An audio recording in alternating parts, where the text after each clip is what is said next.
Magandang araw. Bakit nag-o-overfly ang mga young bird at di na bumabalik? Welcome to Loftly Videos. Una, ang mga young bird na nag-o-overfly ay kadalasan kulang ang viewing. Ang tamang viewing ay aabot ng age na 6 months upang mamarkahan niya ang kanyang loft. Pangalawa, ang pagpapalipad ng young bird sa umaga. Sa umaga may sapat na lakas ito na maglaro sa kalangitan at di na niya namamalayan na lumlipad na siya ng malayo. Ang pagpapalipad ng ay dapat sa hapon or tanghali.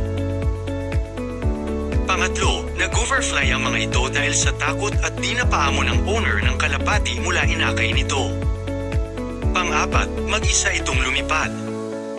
Pag nagpalipad ka ng young bird, dapat laging may kasama itong matandang kalapati upang mag-abayan ito. Panglima, ang kalapati ay dapat nasa hustong gulang na may matibay na pakpak na para makasabay sa malakas na hangin. Please follow and subscribe sa Loftly Videos para sa dagdag kaalaman.